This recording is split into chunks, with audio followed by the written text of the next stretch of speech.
कुडाळ देशकर निवासात दरवर्षी भरणाऱ्या कैलासवासी राव बहादूर अनंत शिवाजी देसाई स्मृत्यर्थ टोपीवाला व्याख्यानमालेच्या या 53व्या वर्षात आपल्या सर्वांचं खूप खूप खूप स्वागत.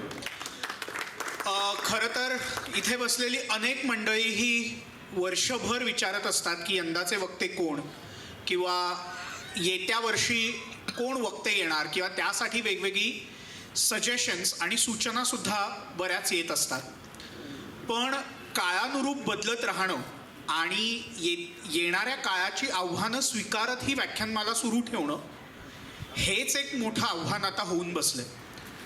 अशा वेळेला एखादा लॉंग वीकेंड आला तर गिरगावात मराठी माणसं व्याख्यानासारख्या एखाद्या उपक्रमाला येणं हे सुद्धा खरं तर एक मोठं आव्हान असतं.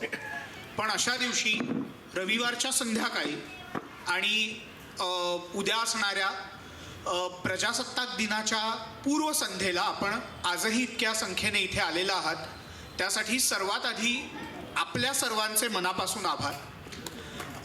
आजचं व्याख्यान, वक्ते हे सगळं सुरू करण्यापूर्वी मी आजचे वक्ते चिन्मय गवाणकर यांना विनंती करतो की आपल्या इथे 2 आपण प्रतिमा ठेवल्या आहेत. एक राव बहादूर अनंत शिवाजी देसाई आणि दुसरी म्हणजे जयप्रकाश सामंत यांची. तर त्यांच्या प्रतिमेला आपण प्रथेप्रमाणे पुष्पहार अर्पण करू आणि मग वक्त्यांचा परिचय आणि व्याख्यान याला सुरुवात करू. प्रदीप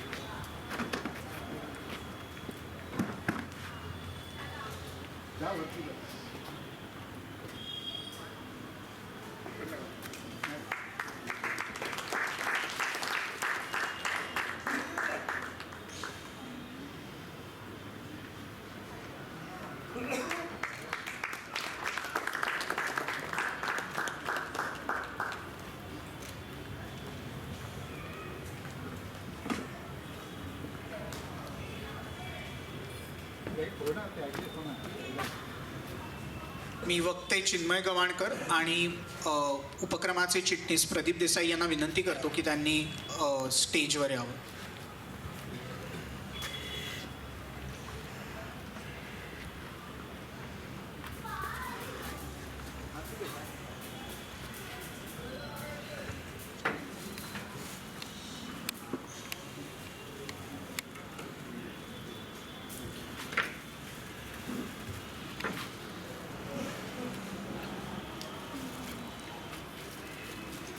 दरवर्षी आपण जेव्हा ही व्याख्यानमाला आयोजित करतो त्यावेळेला यंदाचा काय हॉट टॉपिक आहे जे आपल्याला म्हटलं जातं, त्या सो कॉल्ड हॉट टॉपिक्सची आपण दरवर्षी कुठेतरी चर्चा करतो आणि त्याविषयी विचार करतो. गेले 2-3 वर्ष झाली आणि आपल्या सगळ्यांच्या डोक्यात 2 अक्षरं मात्र खूप अगदी फिक्स झाल्यासारखं झालं आहे, ए आणि आय. आता हे AI म्हणजे नक्की काय? साधारणपणे 2022-23च्या दरम्यान सामान्य माणसांना AI म्हणजे काय हे कुठेतरी कळायला लागलं आणि अनेकांना मग वाटू लागलं की ChatGPT म्हणजेच AI. आज त्या ChatGPTची अनेक व्हर्जन्स आली. प्रत्येक वेबसाईटने किंवा प्रत्येक कंपनीने आपलं AIचं व्हर्जन काढलं आहे. आज अगदी शिक्षणापासून ते मेडिकलपर्यंत किंवा वकिलीपासून ते पत्रकारितेपर्यंत प्रत्येक क्षेत्रात आपल्याला या तथाकथित AIचा समावेश किंवा शिरकाव झालेला आपल्याला दिसतो. आणि यातून आपल्याला अनेक प्रश्न भेडसावतात, ते म्हणजे आपल्या नोकऱ्यांचं काय होणार. आपण पेपर वाचले तर अनेकदा आपल्याला असं जाणवतं की IT-मध्ये रिसेशन आलं आहे कारण AI आता सगळे जॉब घेत आहे. काही जण म्हणतात की आम्हा शिक्षकांच्या नोकरीवर यापुढे गदा येणार आहे कारण मुलं AIनेच शिकतील. त्याच्यामुळे हे AI खरंच माणसाला रिप्लेस करेल का, आणि हे मुळात AI म्हणजे काय, इथपासून आपल्याला कुठेतरी सुरुवात करावी लागेल. म्हणून यंदाच्या वर्षीच्या व्याख्यानमालेचा विषय हा AI, भीती आणि वास्तव यात किती आहे हे आपण समजून घेण्याचा प्रयत्न करणार आहोत. त्यासाठी आज आपल्याकडे श्री चिन्मय गवाणकर आलेले आहेत. चिन्मय गवाणकर यांची ओळख करून देताना मी जेव्हा त्यांचा परिचय वाचत होतो, खरं तर चिन्मय गवाणकर हे नाव अनेकदा महाराष्ट्र टाइम्स किंवा लोकसत्तामध्ये वाचलेलं होतं. पण या नावापलीकडे जाऊन ही व्यक्ती काय आहे हे जेव्हा त्यांचा परिचय वाचत होतो तेव्हा कळलं. आणि काही उक्ती अशा असतात ज्या फार चपखल असतात. त्यातली एक म्हणजे बाळाचे पाय पाळण्यात दिसतात. म्हणजे अगदी 10वीला ते त्यावेळेला जी बोर्डात येण्याची पद्धत होती, 10वीला ते बोर्डात आले होते. त्यानंतर त्यांनी जेव्हा डिप्लोमा इंजिनिअरिंग केलं तेव्हा 94% इतके त्यांना मार्क मिळाले होते आणि त्यांचा तो रेकॉर्ड आजवर अबाधित आहे.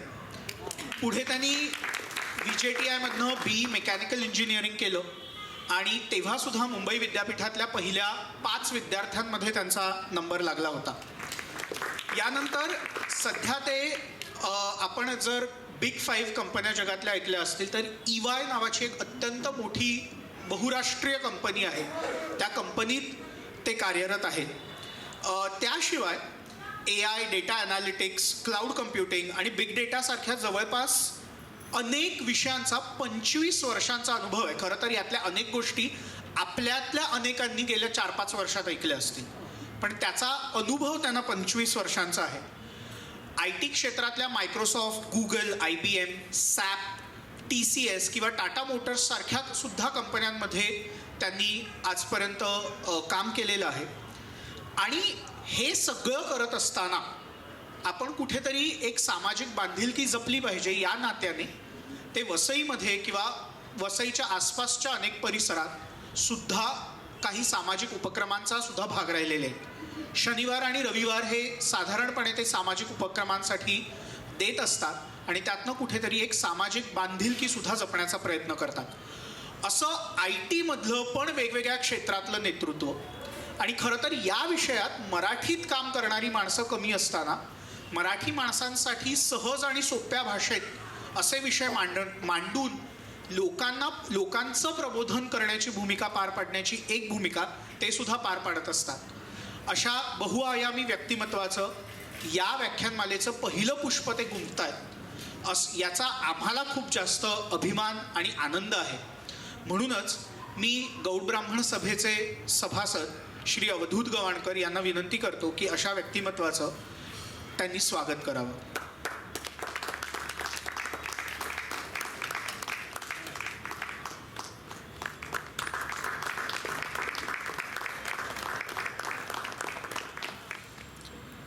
आजचं व्याख्यान गौड ब्राह्मण सभा यांनी DG तेंडुलकर यांच्या स्मृत्यर्थ प्रायोजित केलेलं आहे. तर यापुढे मी आपला वेळ न घेता मी श्री चिन्मय गवाणकर यांना विनंती करतो की त्यांनी व्याख्यानाला सुरुवात करा. धन्यवाद. हे तो सरकून घेत आहे, हे सरकून घेत नाही काय सरकून घेतो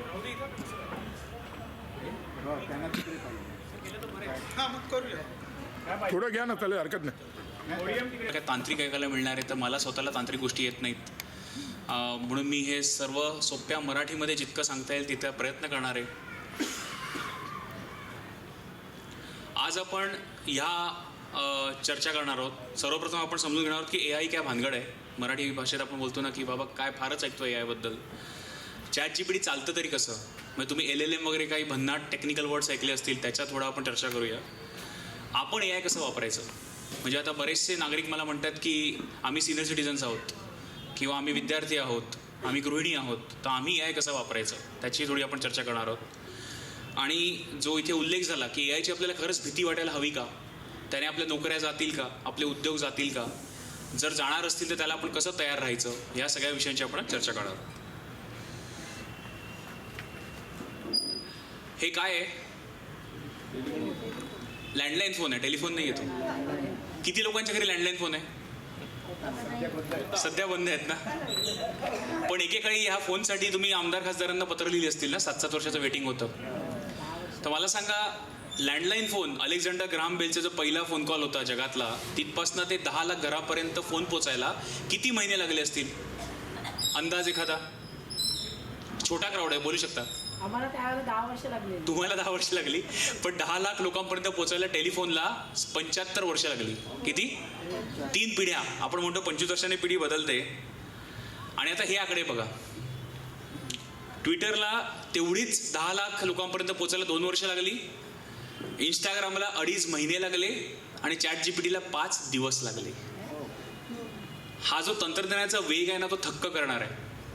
आणि म्हणून सर्वांना AI यायला हवं. म्हणजे मला खूप लोक असं विचारतात. आता प्रदीप दादा म्हणाले की अरे ते तर तरुण मुलांचा विषय आहे, आम्हाला काय आता AI कळत नाही. पण जर 5 दिवसामध्ये जग असं बदलणार असेल तर सर्वांना AI BI कळायला हवं आणि म्हणून माझा प्रयत्न राहील की आपण ते किती सोपं करून सांगावं.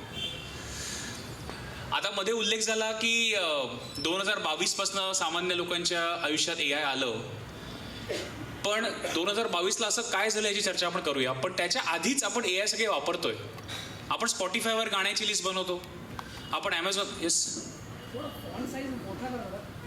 नाही ते ती स्क्रीन तेवढीच आहे. एक मिनिट, स्क्रीन पुढे घ्यायची आहे का थोडी, किंवा खुर्च्या पुढे घ्या म्हणजे आपलं हे तू पुढे येऊन बसा ना, पुढे जागा आहे, पुढे येऊन बसा. कारण स्क्रीन हलवणं म्हणजे परत ते सवय पे सवय.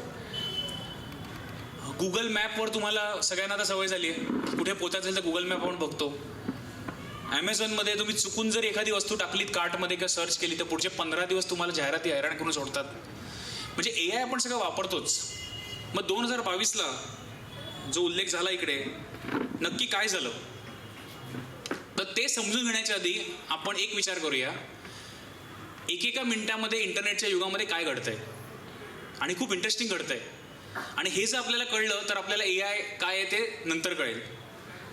60 सेकंदामध्ये, नीट लक्ष द्या, 60 सेकंदामध्ये डिजिटल जगामध्ये काय घडामोडी घडतात. एका मिनिटाला साधारण 1 कोटी लोक गुगल सर्च करत असतात. किती? मिनिटाला 1 कोटी लोक गुगलवर पडीक असतात. साधारणपणे 22.5 लाख लोक गुगल मॅपवर रस्ते शोधत असतात. 22.5 लाख लोक जगभरामध्ये प्रत्येक मिनिटाला गुगल मॅपला रस्ते शोधतात.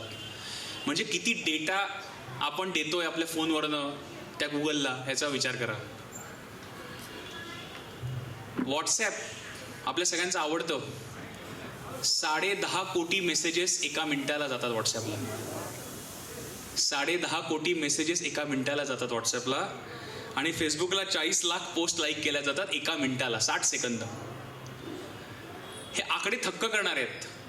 आणि म्हणून मी सर्वांना सांगतो की हे आपलं आयुष्य आहे, हे आपल्याला कळत पण नाही. कारण तुमच्या फोनवर व्हॉट्सॲप आहे, तुमच्या फॅमिलीचे 4 ग्रुप्स आहेत, ऑफिसचा एखादा कट्ट्याचा ग्रुप असेल, तुम्हाला वाटतं माझं व्हॉट्सॲप 5 ग्रुपचं आहे. पण जेव्हा तुम्हाला कळतं की जगभरामध्ये 10.5 कोटी लोक प्रत्येक मिनिटाला व्हॉट्सॲप वापरतात, तेव्हा काय डेटा त्याच्यातनं फ्लो होत असेल याचा विचार करा. आणि फेसबुक रील्स, एका मिनिटाला 14 कोटी रील्स बनतात. 14 कोटी एका मिनिटाला. आणि यूट्यूबला साधारण 350 ते 500 तासांचे व्हिडिओ अपलोड होतात. आणि हे जे आकडे आहेत ना, त्याच्यामुळे AIची इंडस्ट्री वाढते. कारण तुम्ही यूट्यूबला व्हिडिओ पाहिलात, तुम्ही ॲमेझॉनला काही शॉपिंग केलं, तुम्ही ट्विटरवर गेलात, तुम्ही व्हॉट्सॲपला मेसेज पाठवलात, तर तुम्ही नकळतपणे तुमचा डेटा या अख्ख्या इकोसिस्टमला देत असता.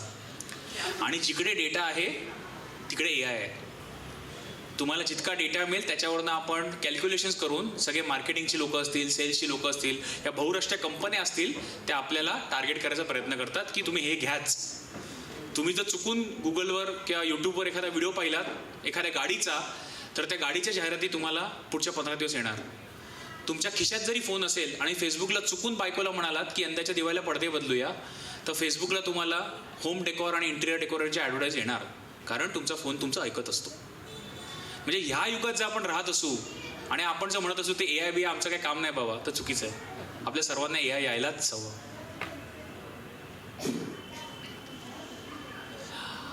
आता तुम्ही म्हणाल की AIच्या स्लाइड शोमध्ये औद्योगिक क्रांती कुठून आली.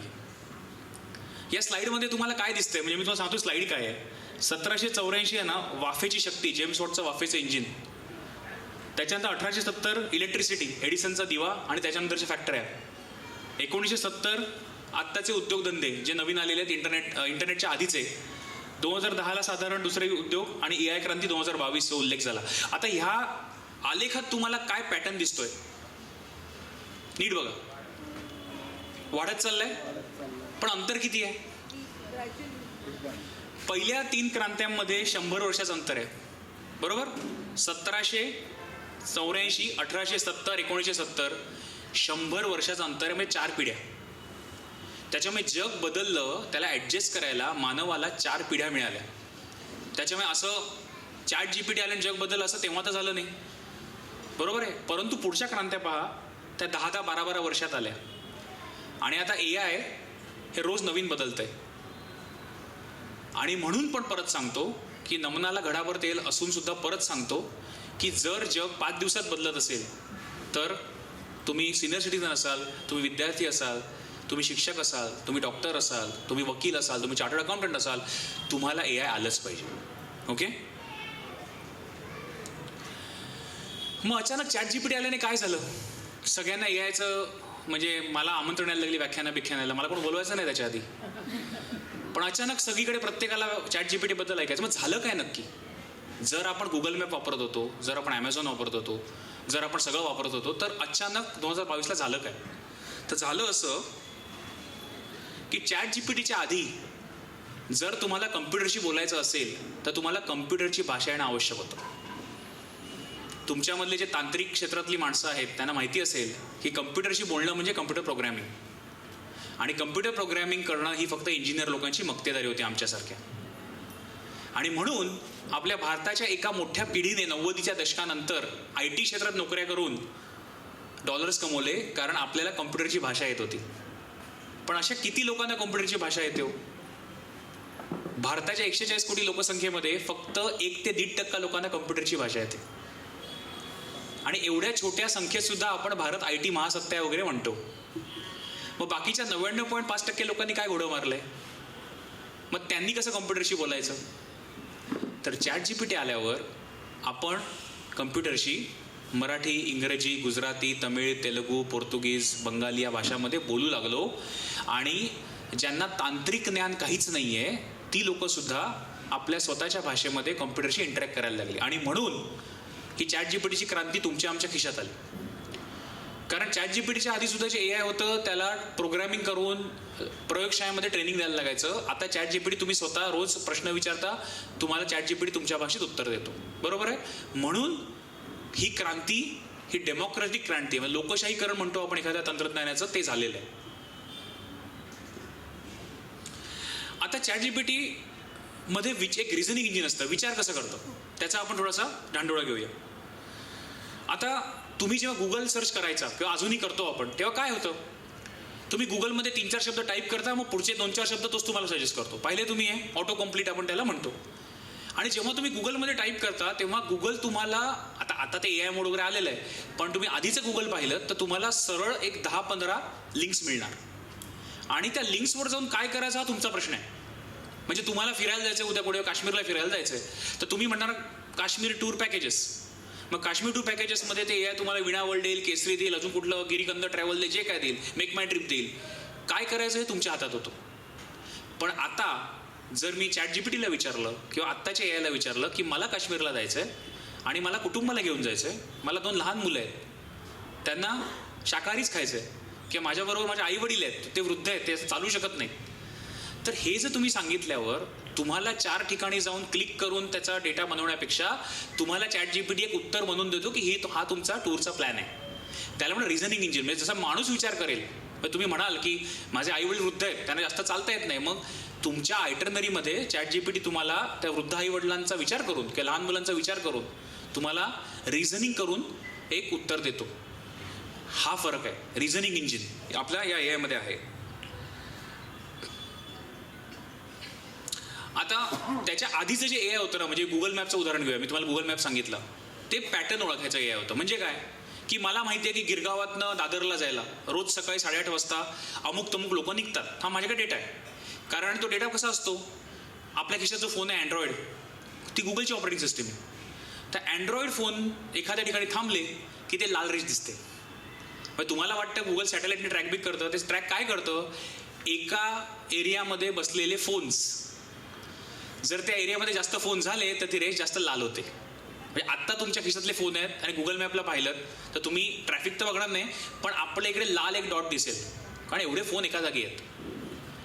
तो पॅटर्न होतो. आणि मग तुम्ही दुसऱ्या दिवशी जेव्हा बघाल तेव्हा त्या गुगलला माहिती असतं की ट्रॅफिक नसताना गिरगाववरनं दादरला जायला समजा 40 मिनटं लागत असतील, तर ट्रॅफिक असताना ती 1 तास लागू शकतो. हा पॅटर्न आहे. हे पॅटर्न ओळखायला AIला आधी माहिती होतं. पण आता काय होतंय, जेव्हा तुम्ही जनरेटिव्ह AI म्हणता, ChatGPT हे जनरेटिव्ह AIचा प्रकार आहे, तेव्हा तुम्हाला फक्त ते पॅटर्न ओळखून नाही चालत, ते तुम्हाला नवीन काही बनवून देतं. नवीन काही कसं बनवतं, पुढचा शब्द ओळखणे. चॅट जीपीटीला एवढंच येतं, पुढचा शब्द ओळखणे. कारण चॅट जीपीटी हे लँग्वेज मॉडेल आहे आणि ते लँग्वेज मॉडेल ट्रेन केलेलं आहे, ते इतक्या डेटावर ट्रेन केलेलं आहे की जेव्हा चॅट जीपीटी आलं तेव्हा त्यांचं GPT 3.5 मॉडेल होतं, आता GPT 4 आलं आणि आता GPT 5.5 पण आलं. तर GPT 4 मॉडेलच्या वेळेला जर तुम्हाला तेवढा डेटा त्या मॉडेलला ट्रेन करायचा आहे तर त्यांनी एवढा डेटा त्या मॉडेलला दिला होता की तुम्ही आणि मी जर ते वाचायला बसलो तर आपल्याला 3000 वर्ष जागेवरनं उठता येणार नाही. किती? 3000 वर्ष आपल्याला बसल्या जागेवरनं उठता येणार नाही एवढं वाचन चॅट जीपीटीने केलेलं आहे. हे कधी? 2022ला. आता 2026 चाललंय, म्हणजे ते कदाचित 30,000 वर्ष झालं असेल. आणि एवढं वाचन केल्यामुळे त्याला सगळं समजतं. आणि तो काय करतो, तुम्ही एखादी क्वेरी दिलीत की त्या क्वेरीला ला ट जोडून पुढचं उत्तर तुम्हाला बनवून देतो. याला म्हणतात LLM, लार्ज लँग्वेज मॉडेल. ठीक आहे, ऑटो कम्प्लीट. हे मी समजावलं म्हणून मी स्लाइड स्किप करतो. आता त्याचं एक उदाहरण पाहूया आपण. पाठच्या लोकांना कधी स्लाइड दिसत नसेल. लायब्ररी ना, इथे आपली छान एक 100 वर्ष जुनी लायब्ररीची इमारत मला दिसली. तर ग्रंथपाल काय करतो? ग्रंथपालाला तुम्ही सांगितलं मला अमुक तमुक पुस्तक पाहिजे, तर ग्रंथपाल तुम्हाला पुस्तक आणून देईल किंवा तुम्हाला त्याच्या नॉलेजनुसार काहीतरी उत्तर बनवून देईल. तर उत्तर बनवून देणारा ग्रंथपाल हा चॅट जीपीटी आहे तुमचा. म्हणजे तो फक्त गुगल सर्च काय करतो, तुम्हाला त्या कपाटातनं पुस्तक आणून देतो, हे तुझं पुस्तक तू वाच बाबा, हे गुगल सर्च करतं. चॅट जीपीटी काय करतो, मी पुस्तक वाचलंय, तुम्ही मला प्रश्न विचारा, मी तुम्हाला 4 पुस्तकांचा सारांश काढून एक उत्तर बनवून देतो. ते चॅट जीपीटी आहे. समजलं? अगदी सोप्या भाषेमध्ये. ठीक आहे. आता एआयचे स्तर काय आहेत? काही प्रश्न आहेत का तोपर्यंत कोणाला? फार तांत्रिक होत आहे का? फार डोक्यावर न जात आहे का? Yes madam. गुगलला आपण सर्च इंजिन म्हणतो आणि ह्याला रिझनिंग इंजिन म्हणतो. येस, हे रिझनिंग इंजिन आहे. ते सर्च हे रिझनिंग. येस, याच्या मागे सुद्धा सर्च होतं, पण त्याचं तुम्हाला बनवून दिली जाते, म्हणजे डिश बनवून दिली जाते. तुम्हाला फक्त ते इन्ग्रेडियंट देत नाही, तो तुम्हाला स्वतः नवीन उत्तर बनवून देतो. म्हणून रिझनिंग इंजिन आहे. कोणी माणसासारखा विचार करायला त्याला शिकवलेलं आहे आपण. ठीक आहे, हा फरक आहे. आणि कोणाला जास्त तांत्रिक वाटत असेल तर हात वर करा, सांगा की जरा अजून सावकाश समजावा, मी समजावेन, काही प्रॉब्लेम नाही. तर सध्याची जी आपली स्थिती आहे ना एआयची, ती आहे संकुचित. संकुचितचा अर्थ काय? Narrow AI. नॅरो एआयचा अर्थ काय? जर मी एआयला बुद्धिबळ खेळायला शिकवलं तर तोच प्रोग्रॅम पत्ते नाही खेळू शकत. मी एआयला बुद्धिबळ खेळायला शिकवलं, तोच प्रोग्रॅम पत्ते नाही खेळू शकत. पण जर मी माणसाच्या 5 वर्षाच्या मुलाला चालायला शिकवलं तर फुटबॉल खेळताना धावायचं असतं, ते मूल स्वतः शिकतं. ही मानवी बुद्धिमत्ता आहे, ती एआयकडे अजून नाही आहे. म्हणून आपण संकुचित एआय म्हणतो. दुसरं आहे मानवस्तरीय भविष्य. म्हणजे काय की मानवासारखं, की एका प्रोग्रामला एक शिकवलं, तोच प्रोग्राम मी दुसऱ्या कामाला वापरू शकेल. हे काही शास्त्रज्ञ म्हणतायत अमेरिकेतले की कदाचित या दशकात येईल असं म्हणतायत. पण त्याच्यासाठी खूप संशोधन लागेल, त्याच्याकडे खूप डेटा लागेल. आणि त्या डेटाची गंमत आहे, आता मी म्हटलं 3000 वर्षांचा डेटा आपण दिलेला आहे. आता तो कसा डेटा दिला आहे, कुठला डेटा असेल तो? इंटरनेटवर वायकिपीडिया तुम्ही ऐकलंय, किंवा ओपनच्या वेबसाईट असतात, त्या सगळ्या वेबसाईट स्क्रॅप करून जो तुम्हाला त्यांना पब्लिक डेटा मिळाला, तो डेटा त्यांनी त्याला ट्रेन करायला दिला आहे. पण आता असं झालं आहे की या बहुराष्ट्रीय कंपन्यांच्या स्पर्धेमध्ये तो डेटा पण संपत आला आहे. म्हणजे इंटरनेट हे जगव्याळ जे आहेत त्याच्यातला डेटा संपत आला आहे, कारण ह्या मॉडेलची भूक वाढत चालली आहे की मला अजून शिकव, अजून शिकव, अजून शिकव. तर तो डेटा नसल्यामुळे आपल्याला माहिती नाही हे मानवी स्तराचं एआय कधी येईल. आणि मी परत सांगतो, तुम्ही काही लोकांना शंका असतील मनामध्ये, तुम्ही विचारणार नाही, पण सांगतो तुम्हाला, मी जेव्हा व्याख्यान करतो लोकांच्या मनात लगेच येतं, अरे चॅट जीपीटी चित्र काढतो, चॅट जीपीटी कविता लिहितो, मग तो मानवी बुद्धिमत्तेला पोहोचला की? त्याची चर्चा आपण करणार आहोत पुढच्या ह्याच्यामध्ये. परंतु एक लक्षात ठेवा, चॅट जीपीटी हा मिमिक्री करतो. Chat GPT mimics the human. Chat जीपीटीला स्वतःची अक्कल नाही आहे. तो जेव्हा कविता बनवतो, तो पत्र लिहितो, तो निबंध लिहितो, तो जोक्स लिहितो, तेव्हा तो माणूस कसा करेल याचा एक ठोकताळा देतो आणि तसा बनवतो. पण त्याला स्वतःची अक्कल अजूनही नाही आहे. ठीक आहे. आणि सुपर एआय हे म्हणजे हॉलिवूडची एक कहाणी. तुम्ही बरेचसे चित्रपट बघितले असतील की ते यंत्र जग पादाक्रांत करणार वगैरे वगैरे, माणसांना मारणार, तिथपर्यंत पोचतील. ही झाली सुपर इंटेलिजन्स. म्हणजे मानवापेक्षा जास्त इंटेलिजंट असलेले काहीतरी यंत्र बनेल. आणि ते कधी बनेल किंवा बनेल सुद्धा याच्याबद्दल सुद्धा खूप मतमतांतर आहेत. तुम्ही माझं पर्सनल मत विचाराल तर मला वाटतं असं यंत्र कधीच बनणार नाही. याचं सिंपल कारण, यंत्राला भविष्य असेल पण यंत्राला इतिहास नसेल. खूप महत्त्वाची गोष्ट आहे बघा. आता तुम्ही आम्ही इथे बसलोय कुडाळ वाडीमध्ये, आपल्याला इतिहास आहे. या इतिहासामुळे आपण इकडे आहोत. व्याख्यानमालेचं 53 वर्ष आहे. आपल्या पूर्वजांनी चालू केलेली व्याख्यानमाला आहे. आपलं काहीतरी कलेक्टिव्ह इथे संचित आहे म्हणून बसलोय. आपल्या जीवनाला एक पर्पज आहे. एआयला मुलं नाही होत, एआयची जात नसते, एआयची ज्ञातीसंस्था नसते. त्याच्यामुळे एआय करेल जगावर राज्य तर कशासाठी करेल? एआय खाऊ शकत नाही. त्याच्यामुळे मला असं वाटतं की जरी ह्या कविकल्पना असल्या तरी मला असं पर्सनली, मी पर्सनल तुम्हाला, मला वाटत नाही की यंत्र जगाला पादाक्रांत करतील, कारण जगावर राज्य करण्याचं कारण यंत्रांकडे नाही आहे, जे मानवाकडे आहे. तर ते आपण शास्त्रज्ञांकडे सोडूया की होईल नाही, आपण सर्व पाहूच पुढच्या 15-20 वर्षामध्ये काय होतंय. पण आता हे सगळं झालं, थोडासा इतिहास, थोडंसं वर्तमान. पण आता तुम्हाला मला एआय वापरायचं आहे, तर आपण काय करायचं? आता एआयसाठी हजारो टूल्स आहेत. मी टूल्सवर जाणार नाही, मी तुम्हाला सिंपल टेक्निक सांगतो, ठीक आहे? त्या कलेला म्हणतात प्रॉम्प्ट इंजिनिअरिंग. काय म्हणतात? Prompt engineering. म्हणजे काय? एआयला प्रश्न कसे विचारावेत याचं शास्त्र. आणि ते शास्त्र इतकं सोपं आहे ना की ते जर आपल्याला समजलं तर आपल्याला कुठलेही महागडे कोर्सेस वगैरे करून एआय शिकायची गरज नाही. तुम्हाला एआयला विचारताना त्याला प्रश्न विचारता यायला हवेत, आणि त्या प्रश्न विचारण्याचे एक तंत्रज्ञान आहे. त्या तंत्रज्ञानाच्या 4-5 स्टेप्स मी तुम्हाला समजावून सांगतो. म्हणजे तुम्ही तुमच्या स्वतःच्या फोनवर ChatGPT असेल, जेमिनाय असेल, ग्रॉक असेल, कोपायलट असेल किंवा मेटा एआय असेल, व्हॉट्सॲपमध्ये असतं काही असेल, त्याच्यात तुम्ही हे प्रश्न विचारून स्वतःला पाहिजे ते आन्सर मिळू शकता. तर प्रॉम्प्ट म्हणजे काय की तुम्हाला एआयकडनं काय हवं याचं एक सांगितलेलं सारांश. आणि सध्या आपला काय प्रॉब्लेम झाला तुम्हाला सांगतो, आणि ह्याला म्हणजे तुमचं वेगळं मत असेल तर मला ऐकायला आवडेल. आपली लिखाणाची सवय गेली आहे, बरोबर? लहानपणी आपण सर्वजण लिहायचो, आपली हल्ली लिखाणाची सवय गेली आहे. आपण गुगलमध्ये सुद्धा, मी मगाशी जसं म्हणालो, आपण 3-4 शब्द टाईप करायला शिकलोय, कारण पुढचं सगळं गुगलच करतो, बरोबर? व्हॉइस मेसेज पाठवतो आपण हल्ली व्हॉट्सॲपवर, ते पण आपण टाईप करत नाही. पण एआयमध्ये तुम्हाला ती सवय असेल की 4-5 त्रोटक शब्द टाकायचे आणि उत्तर मिळेल, तर तुम्हाला चांगलं उत्तर मिळणार नाही. कारण तुम्ही एआयला तुम्हाला काय पाहिजे हे विस्ताराने समजावून सांगायला लागतं, तर तुम्हाला एआयकडनं चांगलं उत्तर मिळतं. आणि बऱ्याचशा लोकांचा हा भ्रम आहे की मी गुगलमध्ये टाकलं, मला उत्तर मिळालं, मला एआय उत्तर देत नाही, एआय फालतू आहे. पण तुम्ही गुगलमध्ये 4 शब्द असे टाकतात, ते 4 शब्द टाकून तुम्हाला एआय उत्तर देणारच नाही, कारण एआय तसं म्हणलंच नाही आहे. परत आपण ते काश्मीरच्या सहलीचं उदाहरण घेऊया. Kashmir trip for family of 4 हा गुगल सर्च झाला. पण तू माझा ट्रॅव्हल एजंट आहेस, मला 7 दिवस काश्मीरला जायचं आहे, माझ्याबरोबर वृद्ध आईवडील आहेत, आम्ही सोमवार मंगळवारी नॉनव्हेज खात नाही, कुलदैवताचा वार असतो, आम्हाला इकडनं जाताना ट्रेन हवी आहे किंवा आम्हाला फ्लाईट हवं आहे, मला तिकडे सफरचंदाच्या बागा बघायच्या आहेत, मला पहलगामला जायचं नाही आहे, तिथे दहशतवादी हल्ला झाला आहे, मला बर्फ बघायचा आहे, मला असं करायचं आहे. हे जर तुम्ही जसं ट्रॅव्हल एजंटला समजावून सांगता, जर तुम्ही गेलात कुठल्या विणावळच्या केसरीच्या ऑफिसमध्ये, तर तुम्ही सांगता नाही हे सगळं. हे जर तुम्हाला कागदावर उतरवता आलं आणि एआयमध्ये कॉपी पेस्ट करता आलं, तर तो तुम्हाला प्रॉम्प्ट जमला. पण तेवढंही आपल्याला सध्या वेळ नसल्यामुळे, सवड नसल्यामुळे आपण 4 शब्दात एआयला म्हणतो, ChatGPTला काश्मीर टूर फॉर 4, तो काहीतरी थातूर फालतू उत्तर देतो, आणि मग आपण बोलायला मोकळे कट्ट्यावर की एआयला काही येतच नाही. म्हणून आपल्याला प्रॉम्प्ट इंजिन शिकायला पाहिजे, आणि त्याचं हे फ्रेमवर्क आहे. ज्यांना फोटो काढून घ्यायचा आहे, फोनवर फोटो काढून घ्या. तुम्हाला याचा मी सारांश सांगतो. Character, who is he? तू माझा ट्रॅव्हल एजंट आहेस हे सांगायचं पहिल्या वाक्यात. तू माझा शिक्षक आहेस, तू माझा वकिली सल्ला देणारा माणूस आहेस, तू माझा फायनान्शियल प्लॅनर आहेस, हे तुम्हाला पहिले कॅरेक्टर द्यावं लागतं. दुसरं, तुम्हाला एक्झॅक्टली काय पाहिजे? 3 दिवसाची सहल पाहिजे, 7 दिवसाची सहल पाहिजे, स्टॉक अनालिसिस पाहिजे, अजून काय राजकीय मुद्द्यावर तुम्हाला त्याचं मत पाहिजे?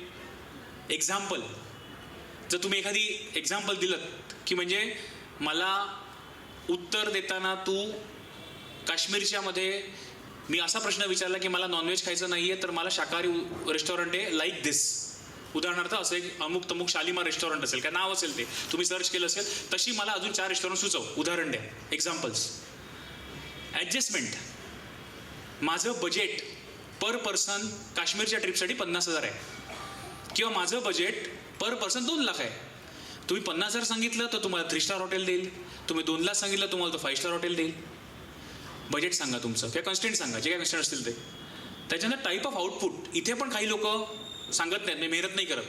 तुम्हाला टेबलमध्ये पाहिजे आउटपुट, तुम्हाला एक ड्राफ्ट पाहिजे, तुम्हाला काय चित्र पाहिजे, तुम्हाला पाहिजे काय एक्झॅक्टली आउटपुट सांगा. आणि शेवटचं एक्स्ट्रा, जर तुम्ही एखादी कविता लिहिताय, तुम्ही एखादं भाषण लिहिताय, तुम्ही एखादी गोष्ट लिहिताय, तर तुम्हाला आउटपुट कसं पाहिजे. तुम्ही ते कामामध्ये वापरणार आहात, तुम्हाला प्रोफेशनल पाहिजे, तुम्हाला ते तुमच्या मित्रांच्या ग्रुपमध्ये टाईमपासला जोक पाठवायचे, फनी पाहिजे, ते पण सांगा. तर हे जे फ्रेमवर्क आहे, हे जर तुम्ही शिकलात, खूप सोपं आहे. याच्यामध्ये काय रॉकेट सायन्स नाही आहे, काय तांत्रिक ज्ञान लागतं का याच्यासाठी, काहीच नाही आहे.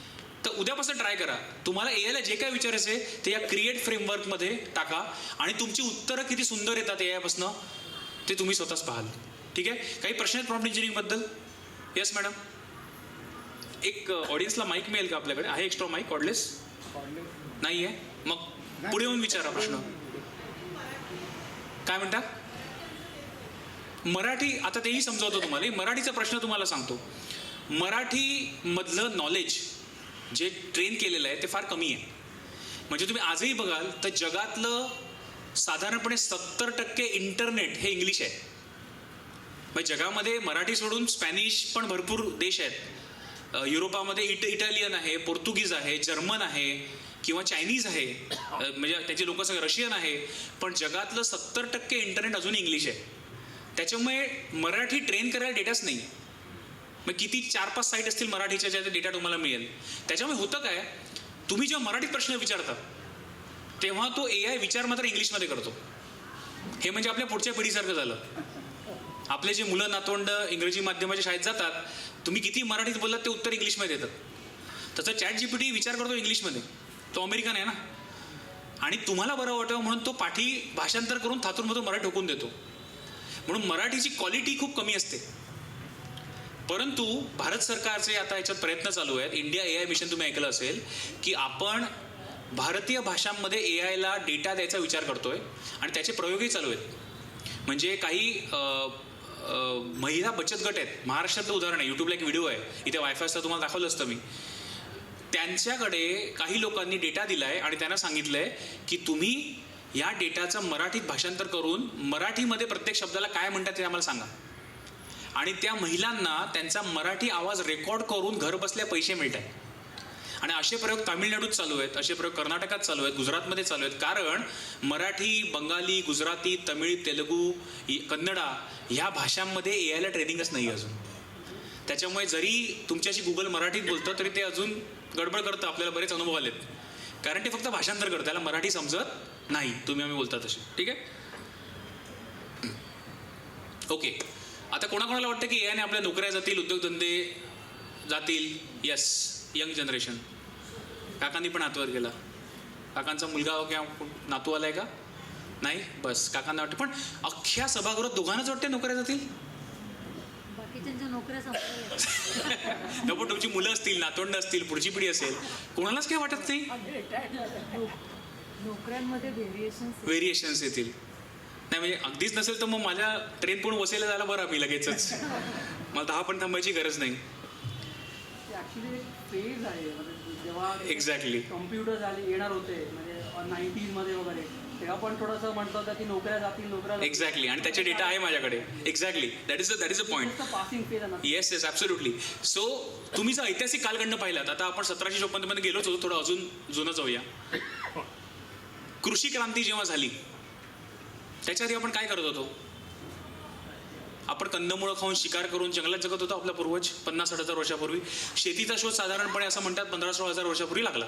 तेव्हा माणसाने वस्त्या केल्या. सेपियन्स पुस्तक वाचलं असेल तुम्ही, युवाल नोरा हरारेचं. त्याच्यामध्ये सगळं दिलेलं आहे कसं झालंय. त्याच्यानंतर औद्योगिक डिजिटल या क्रांत्या आल्या. आता शेतीच्या आधी आपलं जग कसं होतं? असं होतं. मला रोजच्या खाण्याची भ्रांत होती. आपले पूर्वज रोजच्या खाण्याच्या भ्रांतीत होते. असं 10 मिनिटात बटन दाबलं, बिग बास्केट पण घरी काय सामान येतं असं नव्हतं.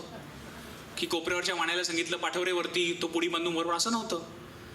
महिनोनं माहिती आहे तुम्हाला जेवायला मिळेल की नाही ही माहिती नव्हतं. जे कबिल्यातले कोण पुरुष असतील ते कुठली तरी हत्यारं दगडाचे घेऊन शिकारीला जायचे, शिकार मिळाली तर ते ओढत आणायचे आणि माणसं आपली जेवायची, मग पुढचे 4 दिवस पार्टी त्या तळावर. पण जगण्याची भ्रांत होतीच. मेडिकल फॅसिलिटी नव्हत्या, काहीच नव्हतं. आपण सगळे जंगलात राहत होतो, बरोबर आहे. म्हणजे रोजची 10-12 तास काम करून आपला अस्तित्वाचा संघर्ष होता आणि माणसाचं सरासरी आयुर्मान 25 ते 26 वर्ष होतं. म्हणजे त्याला काही अर्थच नव्हता, बरोबर आहे. आता जेव्हा चाकाचा शोध लागला, जेव्हा नांगराचा शोध लागला किंवा जेव्हा सिंचनाचा शोध लागला, तेव्हा माणसांना थोडा विचार करायला वेळ मिळाला. आणि हे जे गणित, विज्ञान, संस्कृती आपण जे म्हणतो, हे जर तुमची जगण्याची भ्रांत असेल तर हे सुचतं का हो? मला जर पोटा पाण्याचे भ्रांत आहे तर मी व्याख्यानमाला आयोजित करीन का हो? वेळ आहे का मला व्याख्यानाला बसायला? मी कामाला जाणार ना. की आम्हाला संगीत ऐकत बसायला घरी वेळ आहे का मला? नाही आहे ना. तर हे कधी सुचतं? जेव्हा तुमचा वेळ शिकारीतनं कमी झाला, तेव्हा आपण मानव जात म्हणून नवीन काहीतरी शिकायला लागलो आणि नवीन उद्योग, नवीन व्यवसाय जन्माला आले, बरोबर आहे. आणि मग असं काहीतरी झालं, आज शिकारायला त्याची गरज नाही, आपण शेती करू, बाजूलाच लावूया आणि आपल्याला मिळेल. असं झालं असेल ते, असं मला वाटतंय. व्यंग्यचित्र आहे, पण असं झालं असेल ना की एका दिवशी मी शिकारीला जायचो, अचानक मला वाटतं की मी बाजूला काय धान्य पेरलंय, मला जेवण मिळतंय, तर कशाला शिकार करू मी आणि जीव धोक्यात घालू. आणि मग झालं काय, आपल्या संस्कृतीचा जन्म झाला आणि आपल्याला आपलं आयुर्मान वाढलं आणि आपण एक मानवी संस्कृती म्हणून पुढे जायला लागलो.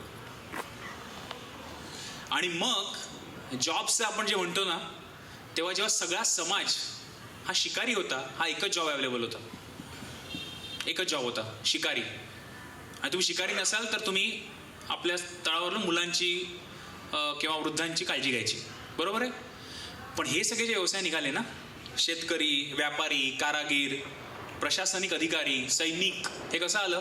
सैन्य तरी कशाला आलं? कारण तुम्ही राज्य बांधलीत. म्हणजे आपण, आपल्या पूर्वजांनी राज्य बांधली, नगरं बांधली आणि हे सगळं करताना आपल्याला स्थैर्य आलं. मग स्थैर्य आलं, त्याने धन आलं. मग धनाची रक्षा करायला शिपाई पाहिजेत, राजा पाहिजे, राज्य पाहिजे आणि मग आपली सगळी व्यवस्था जन्माला आली. म्हणजे आपले नवीन जॉब्स त्यावेळचे हे अस्तित्वातच नव्हते 50 वर्षापर्यंत आणि आपण त्याच्यामुळे आलो. त्याच्यामुळे या सगळ्या क्रांत्या तुम्ही पाहिल्यात ना, तर सगळ्या क्रांत्यांमध्ये तुम्हाला एकच दिसतं, जे आता हे साहेब म्हणाले की प्रत्येक वेळेला आपल्याला जेव्हा रिप्लेसमेंट व्हायची भीती आली, तेव्हा आपण स्वतःला एलिव्हेट केलं, म्हणजे उन्नत केलं. आणि जेव्हा तंत्रज्ञान बदलतं ना, तेव्हा पहिली 5-6 वर्ष किंवा कधी कधी 10 वर्ष खूप त्रास होतो. का? हा स्थित्यंतराचा काळ असतो. जसं कम्प्युटरचं उदाहरण तुम्ही सांगितलं, 90च्या दशकामध्ये कम्प्युटरला पण कोणी भाव द्यायचा नाही. बाय द वे, हे नवीन काहीतरी तंत्रज्ञान होतं. पण Y2K आलं, जेव्हा अमेरिकेमध्ये Y2Kची भीती आली आणि अचानक भारतीय अभियंत्यांना अमेरिकेत मागणी आली, तेव्हा IT इंडस्ट्रीची खरी सुरुवात झाली, साधारण 95 नंतर. त्याच्यामुळे पहिले 5-10 वर्ष कॉम्प्युटर इंजिनचे कोर्सेस आपल्याकडे होते, पण हुशार मुलं तिकडे जायची नाहीत. हुशार मुलं कुठे जायची? Mechanical, civil, electrical. All the toppers use to go to this branches. कॉम्प्युटरला 90च्या आधी कोणी जायचं नाही शक्यतो. पण नंतर काय झालं? अचानक कॉम्प्युटर हुशारांची शाखा झाली. का? तर अमेरिकेत पटापट नोकऱ्या मिळायला लागल्या डॉलर्समध्ये. त्याच्यामुळे तंत्रज्ञान बदलताना त्रास थोडासा होतो. ठीक आहे.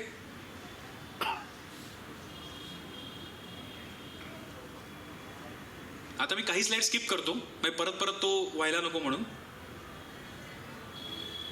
पण ही स्लाइड खूप महत्वाची आहे, विशेषतः ज्यांना भीती वाटते की आमचे जॉब जातील. सगळ्या क्रांत्यांनी, म्हणजे शेतीपासनं ते गुटेनबर्गची प्रिंटिंग प्रेस, वाफेचं engine, electricity, computer, internet, AI, या सगळ्या क्रांत्याचा डेटा तुम्ही पाहिलात. माझ्याकडे खूप आलेखानी ग्राफ आहेत, मला तांत्रिक करायचं नाही म्हणून मी काही स्लाइड स्किप करतोय. तंत्रज्ञानाने आपले श्रम कमी होतात.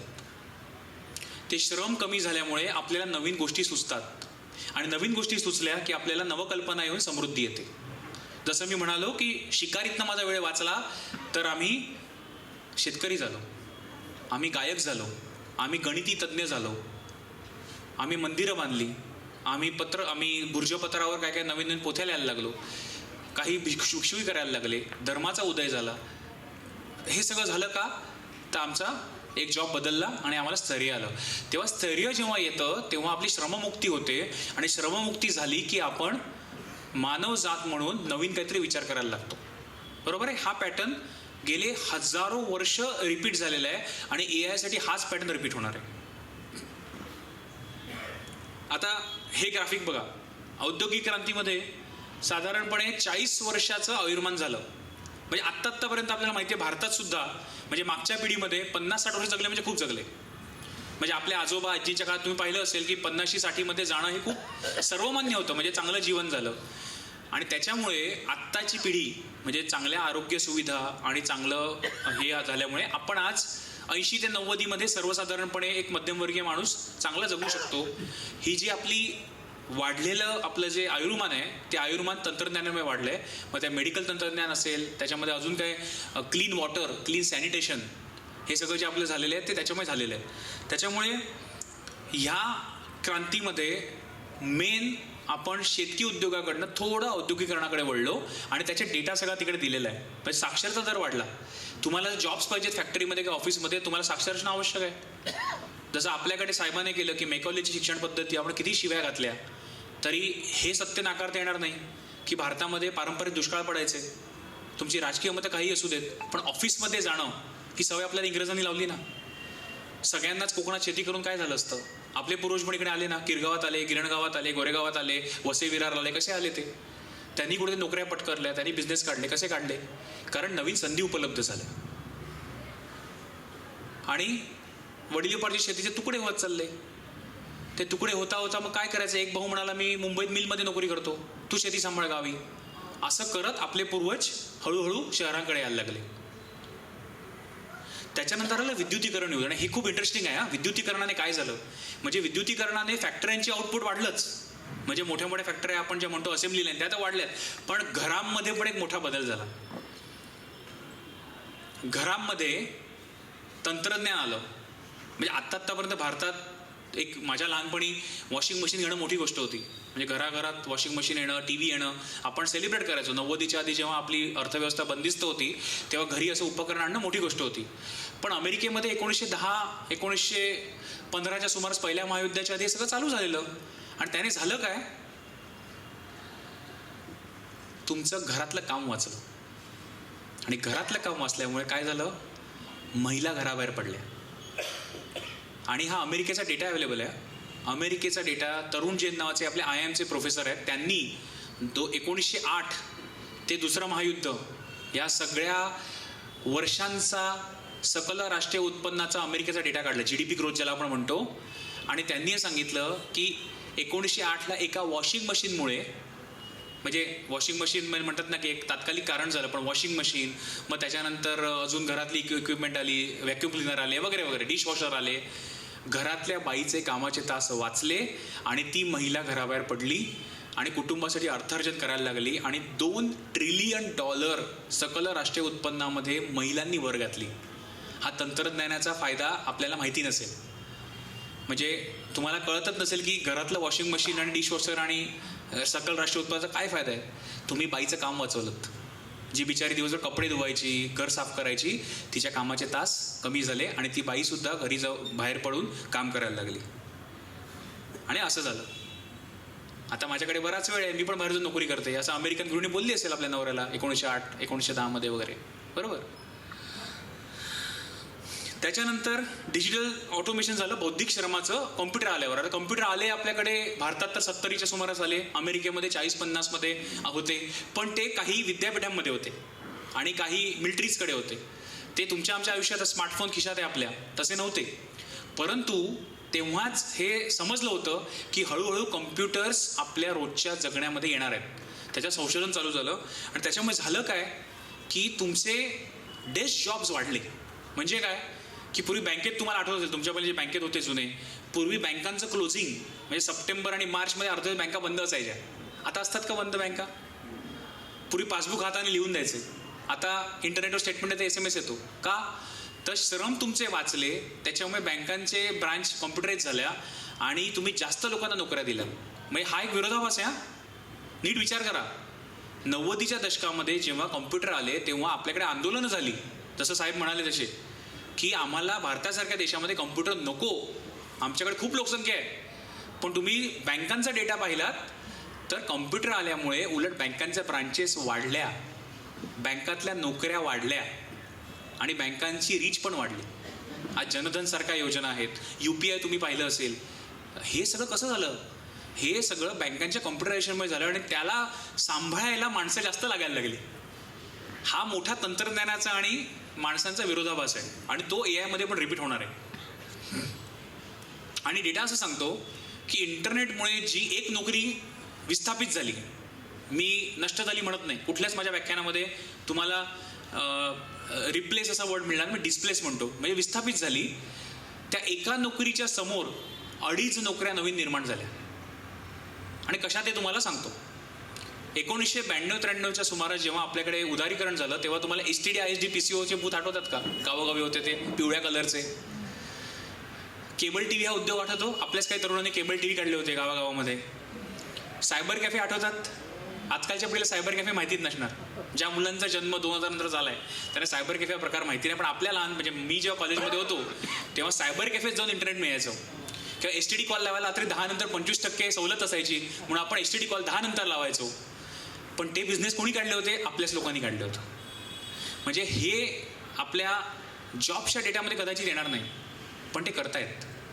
आज इंटरनेटमुळे तुम्ही स्विगी, झोमॅटो हे सगळे पाहता, डिलिव्हरी बॉईज, त्यांना गिग वर्कर असं म्हणतात, गिग वर्कर, बरोबर आहे. त्याच्यामध्ये काही लोकांचे प्रवाद आहेत की त्यांना काही ते प्रमाण नोकरी नसते, त्या बिचाऱ्यांना रस्त्यावर स्कूटरवर फिरावं लागतं, मग त्यांना काय सोशल सिक्युरिटी नसते, तो काय परमनंट जॉब आहे का वगैरे वगैरे. पण गंमत बघा, विथ ऑल ड्यू रिस्पेक्ट, तो माणूस किंवा तो मुलगा सन्मानाने त्याचं अन्न कमवतोय. हे लक्षात ठेवा. तुमच्या आमच्या सांस्कृतिक कक्षेमध्ये त्याचा जॉब बसत नाही. कारण आपल्याला मध्यमवर्गीय मराठी माणसांना परमनंट नोकरी बँकेत असेल तर चांगली, अमेरिकेत असेल तर फारच चांगली, ह्याच्यावर आपलं बुद्धी जाते का? नाही जात. कारण आपल्या पालकांनी आपल्याला हेच शिकवलं आहे. परंतु आज नोकऱ्या आहेत कुठे बँकेमध्ये? पूर्वीच्या ज्या नोकऱ्या वाढल्या त्या 90 मी तुम्हाला सांगितलं, आज तिथे सुद्धा सॅच्युरेशन झाले ना, कारण सगळे शिकायला लागले. मग आता करायचं काय? मग ह्या मुलांनी डिप्रेशन घरात बसण्यापेक्षा जर संध्याकाळी 4 तास झोमॅटोची डिलिव्हरी केली आणि त्यांना जर महिन्याला 50-60 हजार रुपये मिळत असेल तर काय वाईट आहे? आणि आज तसे डिलिव्हरी बॉईज भारतामध्ये एका अभ्यासानुसार 20 ते 25 लाख आहेत, म्हणजे महिला आणि पुरुष दोघेही, आणि त्यांचं ॲव्हरेज उत्पन्न महिन्याचं 25 ते 30 हजार रुपये. म्हणजे मध्ये इंस्टाग्रामला एक व्हिडिओ व्हायरल झाला होता की बंगलोरमधल्या एका IT इंजिनियरने नोकरी सोडली आणि त्याने मुलाखत दिली की मी संध्याकाळी फक्त 4 तास काम करतो, जेवण पोचवायचं घरी लोकांना, मला 70 हजार रुपये मिळतात 4 तासाचे. मी फक्त संध्याकाळी 4 तास काम करतो. IT मध्ये मला ते खूप राबवून घ्यायचे, पगार भले 1-1.5 लाख देत असतील पण मला राबवून घ्यायचे. त्यापेक्षा मी आता माझा जगतो आनंदाने, पाहिजे तेव्हा काम करतो, मी पैसे कमवतो. हे नवीन सत्य आहे आणि ते आपण नाकारून चालणार नाही. आणि आता हे नवीन नोकऱ्या वगैरे आपण याच्यात जाऊया नको, पण AI ने आणि इंटरनेट नवीन नोकऱ्या पण झाल्यात. पण मी तुम्हाला एक महत्त्वाचा विषय सांगतोय. आपल्याकडे 20 मिनिटं आहेत ना अजून? ओके. आता ह्याची चर्चा करूया की मानवाकडे असं काय आहे की AI करू शकत नाही. काय सांगाल मला? आता तुम्ही पहिले AI काय करू शकतं आपण बोललो. नवीन काय बनवू शकतं, कविता बनवतं, चित्र बनवतं, आपल्याशी रिझनिंग करतं. पण AI काय नाही करू शकत? कोणी सांगू शकेल मला? Creativity. Okay. What else? Originality. Right. What else? Nature म्हणजे नॅचरल गोष्टी. ओके. आणि सर? इमोशन्स. फंटॅस्टिक. ह्या आपल्या 4 मानवी महाशक्ती आहेत. भावनात्मक बुद्धिमत्ता, EQ, emotional quotient. Creative synthesis, creativity कोणीतरी म्हणाला इकडे. चिकित्सक विचार, काय चांगलं काय वाईट, चिकित्सक विचार. आणि लवचिकता, सतत शिकत राहण्याची वृत्ती. या 4 आपल्या ह्युमन सुपर पॉवर्स आहेत. कशा ते आपण पाहूया. भावनात्मक बुद्धिमत्ता काय? आता आपल्याला EQ माहिती असतं, तसं IQ पण माहिती असतं. साधारण 80च्या दशकामध्ये IQ या टेस्टबद्दल फार म्हणजे पेव फुटलं होतं की मुलांचा IQ टेस्ट करा. आणि हुशार मुलगा कोण किंवा मुलगी कोण? जो पाठांतर करून परीक्षेत पहिला येतो, तो माझ्यासारखा. आता उल्लेख झाला ना, मी मेरिट ब्रेकमध्ये आलो होतो त्यावेळेला. पण काय असतं, आपली शिक्षण पद्धती काय सांगते? अभ्यास करा, घोकाणी हो का. म्हणजे स्मरणशक्तीला आपल्या शिक्षण पद्धतीमध्ये खूप वाव आहे. तो तुमचा IQ. पण गंमत बघा, जर AI 3000 वर्षांचं वाचणार असेल आज, तर माझ्या 4 वर्षाच्या इंजिनिअरिंगचा काय फायदा? जर AI 15,000 वर्षांचं वाचणार असेल, तर मी 6 वर्ष MBBS करून काय फायदा? त्याच्यामुळे पुस्तकं वाचून मी काही करणं ही आता मानवाची मक्तेदारी राहिली नाही. त्याच्यामुळे IQ एरिया इज ओव्हर. तुम्ही AIच्या पुढे हुशारी दाखवू शकत नाही. वाचलेल्या मजकुरातली, ऐकलेल्या मजकुरातलं मी तुला जास्त सांगतो, ही हुशारी संपली. मग राहिलं काय आपल्याकडे? भावनिक बुद्धिमत्ता. AIने तुम्हाला लाख उत्तरं देऊ देत, पण ते उत्तर कसं वापरायचं, ते उत्तर 4 लोकांना कसं पटवायचं, किंवा तुम्ही एखाद्या कार्यालयामध्ये काम करत असाल, एखाद्या संस्थेत काम करत असाल, तर तुम्हाला नेतृत्व गुण, की माझं म्हणणं 4 लोकांनी कसं ऐकायचं, मतभेद झाले असतील तर ते कसे समजावायचे, ही जी भावनिक बुद्धिमत्ता आहे ती मानवाकडेच राहील. कारण मी जसं म्हणालो की AIला इतिहास नाही, AIला नैतिकता नाही, जी आपण शिकवायचा प्रयत्न करतोय. त्याच्या भावनिक बुद्धिमत्ता आपल्याला खूप महत्त्वाची आहे. हे समजेल का AIला? कसं तरी होतंय. पुलं म्हणाले होते की माझ्या पोटात खड्डा पडला किंवा गोळा आला, हे इंग्लिशमध्ये कसं बोलायचं ते AIला पण कळणार नाही. पोटात गोळा येणं म्हणजे काय, नाही येणार ना. हे मानवाची सुपर पॉवर आहे. म्हणजे आज आई मुलाकडे पाहून सांगते की याचं काय बिघडलंय, त्याला ते फोटो कडून यायला अपलोड नाही करायला लागत, बरोबर? तुमचे शिक्षक तुमच्याकडे बघून शाळेत सांगायचे आणि गृहपाठ केलाय का नाही, तुमच्या वया चेक करायची गरज नसायची. हे AI नाही करू शकत. त्याच्यामुळे भावनिक बुद्धिमत्ता हा खूप महत्त्वाची सुपर पॉवर आहे आपल्याकडे. नात्यांचं वजन, नाती यायला नाही समजत. तुम्ही परीक्षेतनं घरी आलात आणि तुम्हाला चांगले मार्क मिळाले, बाबाजी तुम्हाला शाबासकी देतात, की आई तुम्हाला जी घट्ट मिठी मारते, आजी आजोबा तो डोक्यावरनं हात फिरवतात, हे नात्यांचं वजन यायला नाही समजत असून तो तुम्हाला काहीतरी अशी वृक्ष आन्सर्स देणार त्याला शिकवल्याप्रमाणे, आणि तुम्ही तुमचं काय ते बघा. त्याच्यामुळे डॉक्टरी पेशातसुद्धा असं म्हणतात की उद्या AI डॉक्टर येतील. आणि मी तुम्हाला मगाशी IQचं जे सांगितलं, आता तुमच्यामध्ये काही डॉक्टर असतील, मी सन्मानजनक सांगतोय, म्हणजे वाईट वाटून घेऊ नका, पण खरोखर मला सांगा की तुम्ही मोठी मोठी मेडिकलची पुस्तकं वाचली असतील ना, जाडी, मी पाहिली होती, माझे मित्र जे MBBS करत होते ते. तर आत्तापर्यंत डॉक्टर म्हणजे ते वाचायचं आणि त्याचं समजावून सांगायचं रुग्णाला, हे होतं ना, कारण आपली लोकसंख्या तेवढी आहे. पण आता असं होणार आहे की तुझे रिपोर्ट वाचून ह्याला काय झालं आहे हे साधारण तुम्हाला AI एक आराखडा देईल, पण रुग्णाला बरं करणं, चल तुला काय होत नाही, जा 2 दिवसांनी ये, हे जे डॉक्टर आपल्याला फॅमिली डॉक्टर म्हणतात, ते तुम्हाला AI नाही सांगू शकत. त्याच्यामुळे ती जे आपली नात्यांचं वजन आहे ते AIला नाही कळत अजून. किंवा सांस्कृतिक बुद्धिमत्ता ज्याला आपण म्हणतो, कुठे काय बोलायचं कुठे काय बोलू नये, AIला नाही समजत. तुम्ही कार्यालयात असाल, तुमचे दाक्षिणात्य सहकारी आहेत, उत्तर प्रदेशचे सहकारी आहेत, दुसऱ्या कुठल्या कम्युनिटीचे सहकारी आहेत, काय बोलू नये हे पण कळलं पाहिजे ना. AI तुम्हाला फक्त नियमाप्रमाणे काय असेल ते सांगणार, त्याचे सांस्कृतिक परिणाम काय ते AIला कळत नाही. नवनिर्माण, कंटेंट, आता क्रिएटिव्हिटीचा विषय पडला. आता क्रिएटिव्हिटीमध्ये सुद्धा 2 भाग आहेत. मी परत तुम्हाला सांगतो, क्रिएटिव्हिटी म्हणजे काय मला सांगा. क्रिएटिव्हिटी म्हणजे काढलेलं चित्र, लिहिलेलं गाणं का केलेली कविता, ही क्रिएटिव्हिटी आहे. म्हणजे आउटपुट इज अ क्रिएटिव्हिटी, की ती कविता, ते गाणं, ते चित्र काढण्यामागची माझी भावना आणि मी केलेला अभ्यास ही क्रिएटिव्हिटी. हे पहिले आपल्याला ठरवायला लागेल मानवजात म्हणून. कारण जर पहिली तुमची व्याख्या असेल की क्रिएटिव्हिटी म्हणजे आउटपुट, तर AIने आपल्याला मागे कधीच सोडलंय. नॅनो बनाना ऐकलंय गुगलचं, त्याच्यावर लोकांमध्ये लेख लिहिलेला, किती महिलांनी आपले ते साडीतले फोटो काढलेले नॅनो बनानावर, रेट्रो फोटोज, त्या ट्रेंड आलेला, व्हायरल झालेला, बरोबर आहे. तर तुम्हाला चांगली चित्र काढायची आहेत ना, तुमच्यापेक्षा AI चांगलं काढतं. तुम्हाला कविता लिहायच्यात ना, 4 कविता तो 1 मिनिटात रतीब घालतो. मग AI म्हणजे काय. आता देसाई साहेब म्हणाले की अरे रफीची गाणी, तो माझी गाणी रफीच्या आवाजात गातो. मग क्रिएटिव्हिटी म्हणजे काय. तर मी तुम्हाला मगाशी प्रॉम्प्ट इंजिनिअरिंगबद्दल सांगितलं ना. तर एखादं चांगलं चित्र बनवायला, एखादं चांगलं गाणं बनवायला तुम्हाला तेवढा चांगला प्रॉम्प्ट द्यायला लागतो. ती तुमची क्रिएटिव्हिटी आहे, ती तुमची बुद्धिमत्ता आहे. कारण नाहीतर मी जर कवी नसेल आणि तुम्ही कवी असाल, तर तुम्ही दिलेल्या प्रॉम्प्ट आणि मी दिलेला फरक असणारच आहे. कारण तुम्हाला त्या तेवढ्या वर्षाचा अनुभव आहे, मला नाही आहे. त्याच्यामुळे क्रिएटिव्हिटीची व्याख्या सुद्धा आपल्याला थोडीशी तपासून घ्यायची आहे. पण जर क्रिएटिव्हिटीची व्याख्या दुसऱ्या नंबरची असेल तर आपण श्रेष्ठ राहू. कारण काय करायचं एआयला आपण सांगणार, कसं करायचं एआय ठरवणार. नीट लक्षात आहे, काय करायचं मानव ठरवणार, कसं करायचं एआय ठरवणार. याला क्रिएटिव्हिटीची व्याख्या बदलायला लागेल आपल्याला. आणि हे पुलंचं एक छान अवतरण आहे की पोटापाण्याचा उद्योग जिद्दीने करा पण तेवढ्याला थांबू नका. साहित्य, चित्र, संगीत, नाट्य, शिल्प, खेळ यातला एखाद्या तरी कलेशी मैत्री जमवा.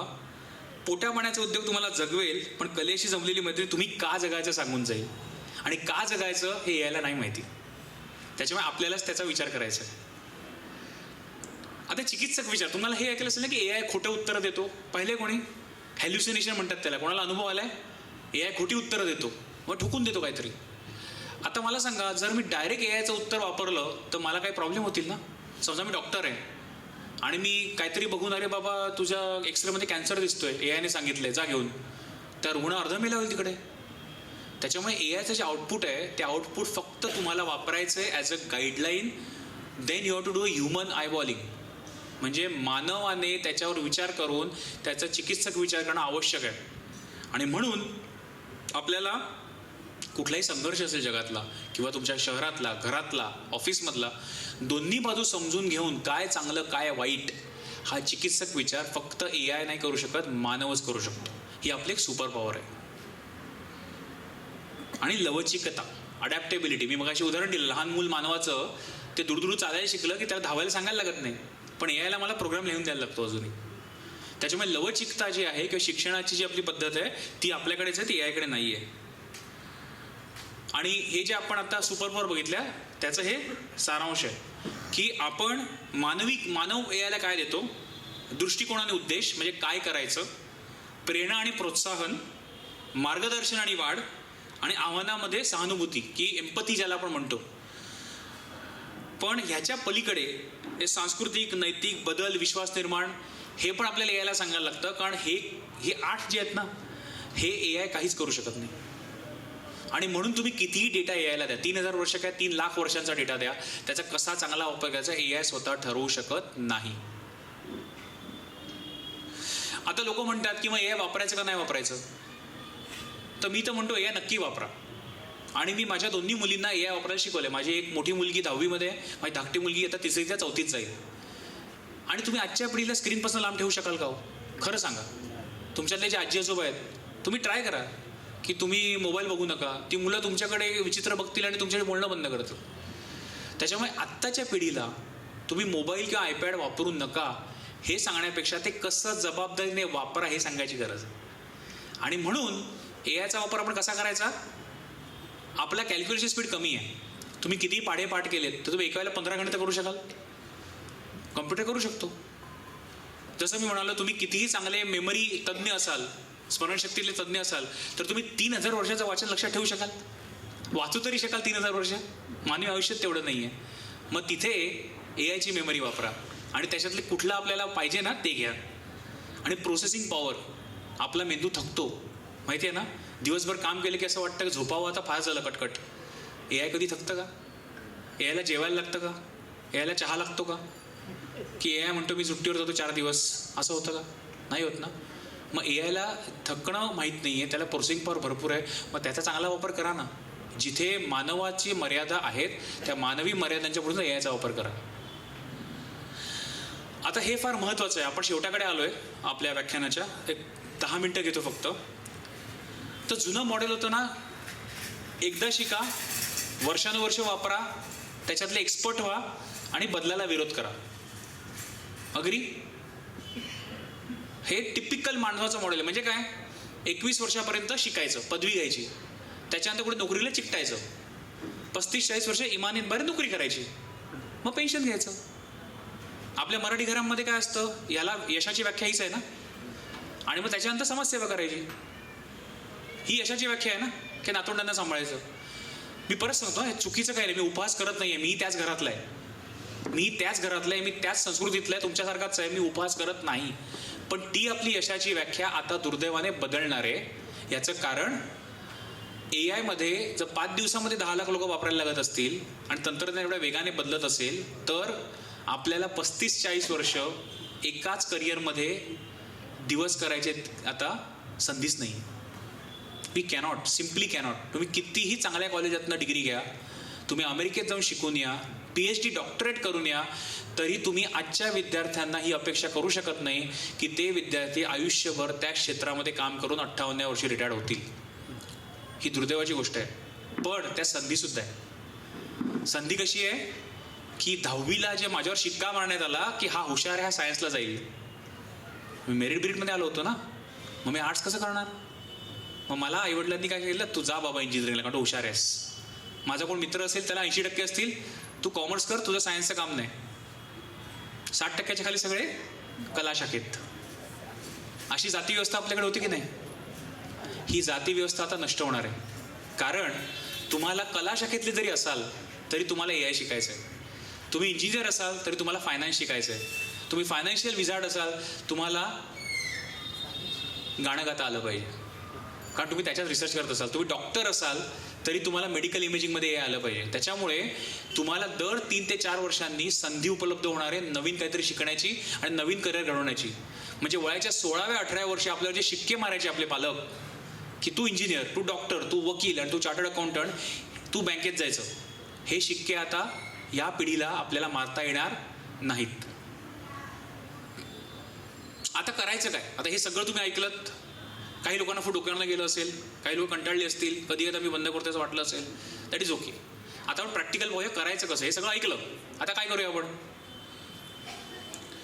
सर्वात प्रथम एक जिज्ञासू वृत्ती ठेव. म्हणजे काय की मला शिकायचंच आहे. आणि शिकायचं म्हणजे काय? छोट्या छोट्या गोष्टी करायच्या आपल्याला, एकदम छोट्या गोष्टी करायच्या. तुम्हाला जर वर्तमानपत्र वाचायची सवय असेल, जे आपल्या सर्वांना असतेच, बरोबर आहे, तर वर्तमानपत्राच्या एखाद्या बातमीचा सारांश घ्यायचा, AI ला फोटो काढून टाकायचा आणि सांगायचं की मला ह्याच्यावर प्रो आणि कॉन्स डिबेट कर माझ्याबरोबर. जे आपण कट्ट्यावर गप्पा मारतो ना, संध्याकाळी आपण भेटलो आपल्या मित्रांना की आपण हिरिरीने राजकारणावर चर्चा करतो, ट्रम्प कसा वेडा आहे, हे कसं आहे, ते कसं आहे, आपलं चालतं ना सगळं. म्हणजे पुलंनी सांगितलं होतं की आपण महापालिकेमध्ये उंदीर मारणारे कर्मचारी आहोत, हे विसरून आपल्याला जगामध्ये प्रत्येक गोष्टीवर ज्ञान असतं की नाही सगळ्यांना. मग ते ज्ञान तुम्ही AI शी बोला ना, पाजळा तुमचं ज्ञान, बघा AI तुमच्याशी कसं गप्पा मारतो. किंवा तुम्हाला काही कुठे जायचं असेल किंवा कुठे पत्र लिहायचं असेल, काय करायचं असेल, तर पहिले AI ला विचारा. आज असे पण प्रयोग होत आहेत, म्हणजे काही भारतातले स्टार्टअप्स आहेत ते असे प्रयोग करत आहेत की एक तुम्हाला उदाहरण देतो. गावागावामध्ये जर तुम्हाला शेतीची जमीन गहाण ठेवायची आहे तर तुम्हाला बँकेत जायला लागतं आणि बँकेचे भरपूर फॉर्म सही करायला लागते. लोन घ्यायचं असेल तर तुमची जमीन गहाण ठेवून, तर ते फॉर्म सगळे इंग्लिशमध्ये असतात, ते शेतकऱ्यांना कळत नाहीत. तर असे आता AIचे प्रॉडक्ट आले आहेत की तुम्ही तो फोटो काढायचा ॲग्रीमेंटचा आणि तो तुम्हाला मराठीमध्ये हिंदीमध्ये समजावणार की हे कायद्याचे लिगल क्लॉजेस काय आहेत. म्हणजे ही एक केस झाली जेव्हा तुम्ही AI हे मानवी केलं. तर अशा छोट्या छोट्या केसेस आहेत. किंवा बऱ्याच वेळेला असं होतं की तुम्हाला विद्यार्थी असाल तुम्ही, आता विद्यार्थी कमी आले दुर्दैवाने, म्हणजे मला वाटलेलं की AIचा विषय तरुण पिढी जास्त येईल, पण विद्यार्थी असाल तर तुम्हाला AIमध्ये इतकी टूल्सेस अवेलेबल आहेत. म्हणजे गुगलचं नोटबुक LM नावाचं एक टूल आहे, कोणी वापर केले? नोटबुक LM अतिशय सुंदर टूल आहे. तुम्ही तुमचं पाठ्यपुस्तक PDF अपलोड केलीत किंवा नोट्स अपलोड केल्यात तर तुम्हाला वर्गात शिकवतात तसं त्याचे डायग्राम्स, त्याचा पॉडकास्ट, एक 8 मिनिटाची क्लिप, त्याचं स्लाईड शो हे तुम्हाला गुगल बनवून देतं रेडीमेड. किंवा ChatGPTमध्ये सॉक्रेटिक मोड म्हणून एक आहे, विद्यार्थ्यांनी जरूर त्याचा वापर करावा. तुम्हाला डायरेक्ट तो उत्तर कधीच देत नाही सॉक्रेटिक मोड, तो तुम्हाला 4 प्रश्न विचारतो शिक्षकासारखे आणि तुमचा कन्सेप्ट क्लिअर करतो. तर हे छोट्या छोट्या गोष्टी आपल्याला करायच्या आहेत. एक मिनिट हा.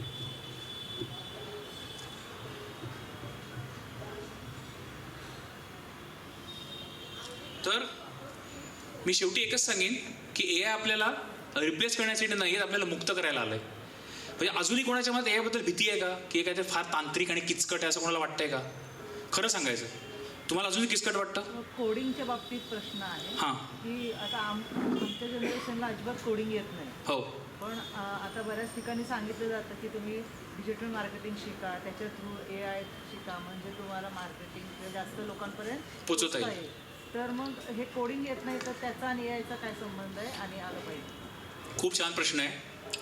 कोडिंगचा आणि AIचा तसा काही संबंध नाही आहे. तुम्हाला कोडिंग AIने करता येतं. तुम्हाला साधं उदाहरण देतो. तुम्हाला इथे वायफाय आहे आपल्याकडे आत्ता? नाही आहे ना?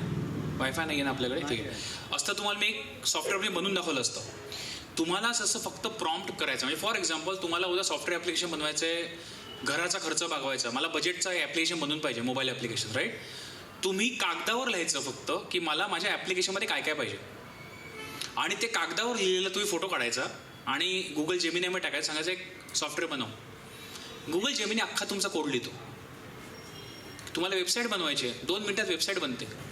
तुम्हाला जे काय पाहिजे ते बनतं. त्याच्यामुळे कोडिंग न येणं, मी पहिल्या स्लाईडमध्ये सांगितलं की ChatGPT आणि AIचं हेच तंत्र आहे की मला कम्प्युटरची भाषा यायची गरज आज नाही. कोडिंग ही कम्प्युटरची भाषा आहे, पण कम्प्युटरला आज माझी भाषा येते. त्याच्यामुळे काहीही न करता तुम्ही फक्त 4 ओळी मराठीत लिहून एक चांगलं सॉफ्टवेअर ॲप्लिकेशन बनवू शकता. त्याच्यामुळे कोडिंग येण्याची गरज नाही. असेल तर चांगलं आहे, कारण का की आउटपुट तुम्ही चेक करू शकता. मी परत म्हणतो, म्हणजे विद्यार्थ्यांनीचा उलटा अर्थ घेऊ नये की मी कोडिंग शिकणारच नाही. कोडिंग शिकणं अतिशय चांगलं, कारण जसं मी तुम्हाला म्हणतो ना की कॅल्क्युलेटरवर जे उत्तर येतं ते ताळून बघायला पाढे तर पाठ पाहिजेत. कॅल्क्युलेटरने मला 2×2 4 उत्तर दिलं तर 2×4 मला माहिती असेल तर मी ताळून बघणार ना. तसं जर तुम्हाला कोडिंग येत असेल तर चांगलंच आहे, कारण उत्तर आलेलं तुम्ही कोड चेक करून बघाल, त्यात तुम्ही चेंजेस करू शकाल. पण येणं आवश्यकच आहे असं काही नाही. आणि म्हणून ही हे खूप मोठी पॉवर आहे आपल्या हातात. म्हणजे या तंत्रज्ञानाचं लोकशाहीकरण झालेलं आहे की तुम्ही सर्वजण कोडिंगचा गंध नसताना आज जगभरामध्ये काही बनवू शकता. हे AIची पॉवर आहे. ठीक आहे. तर मी शेवट या स्लाईडने करतो. कायदा पाळा गती, माधव जुलेन यांची कविता आपल्या शाळेत होती. कायदा पाळा गतीचा काळ मागे लागला, थांबला तो संपला, धावत याला शक्ती येई आणि रस्ता सापडे, भ्रांत तुम्हा कापडे.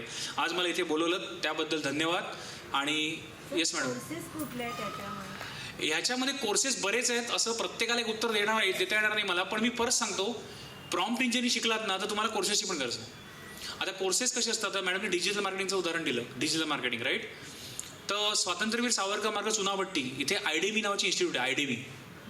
तिथे तुम्ही पेपरात बघा ना, लोकसत्ता मटा सगळ्यात येतं. त्यांचे छोटे छोटे कोर्सेस असतात. Government certified courses, AI for doctors, AI for chartered accountant, AI for digital marketing.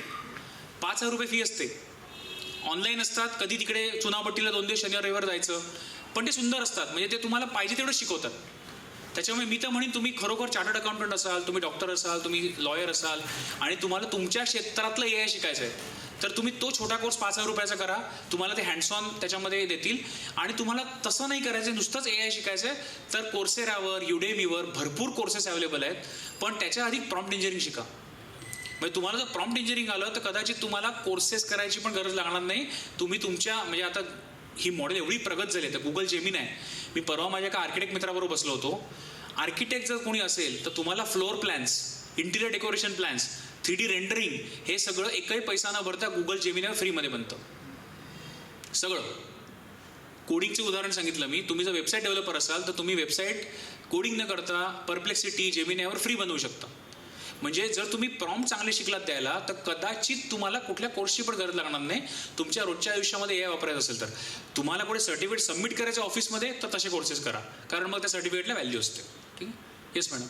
Sir, जर आपल्या मुलं बरीच AI शिकतात, 4 वर्षाचे कोर्स वगैरे करतात, पण आफ्टर ग्रॅज्युएशन PGसाठी जाताना जर AI स्पेशलायझेशन असेल तर आपण इथे बघतो की इथं जॉब AIसाठी अजून तेवढं मार्केट ओपन झालं नाही आणि बाहेरच्या देशातली परिस्थिती आता बऱ्यापैकी योग्य नाही आहे. तर मग अशा वेळेला चीन आणि जपान ह्या बाबतीत बरेच पुढे गेलेले आहेत. तर आपल्या मुलांनी त्यांच्या पुढे जाण्यासाठी आणखीन काय करणं गरजेचं आहे जे PGसाठी किंवा पुढे उपयोगी पडेल? मी परत सांगतो, आता हा जो तुम्ही मुद्दा सांगितला तो खूप व्हॅलिड आहे. याचं कारण असं आहे ना की आपण प्रत्येक कोर्सला नोकरीच्या संदर्भात बघतो. Yes sir. दुर्दैवाने काय झालंय, AIचं बोलबाला एवढा झाला की प्रत्येकाला AIमध्ये जॉब पाहिजे आणि सगळे पालक आज मुलांना AIला पाठवत आहेत, पण परत मागणी तसा पुरवठा. आणि AIचं पण गंमत अशी आहे ना की फ्रंट एंड आणि बॅक एंड हा फरक आहे. म्हणजे AIची जी व्हॅल्यू चेन पाहिलीत तर तुम्हाला मला ChatGPT दिसतं, पण ते ChatGPT कुठल्या सर्व्हरवर चालतं, त्याची कंपनी कोण आहे, OpenAI आहे, ते चालतं कशावर, मायक्रोसॉफ्टवर. मायक्रोसॉफ्ट कशावर चालतं, त्यांचे सर्व्हर्स आहेत. ते सर्व्हर कोण बनवतं, HP किंवा डेल किंवा IBM बनवतं. मग त्याच्या आतमध्ये चिप्स असतात. चिप्स कोण बनवतं, NVIDIA बनवतं. मग NVIDIAवर त्या चिप्स बनतात कुठे, तैवानमध्ये बनतात. तर मी मुलांना हेच सांगतो की तुम्ही ही अख्खी व्हॅल्यू चेन शिकली पाहिजे. AIमध्ये जॉब म्हणजे फक्त ChatGPTला मी काहीतरी करतो हे जॉब नाहीत. दुर्दैवाने ते सोपं असल्यामुळे सगळे ते धावत आहेत.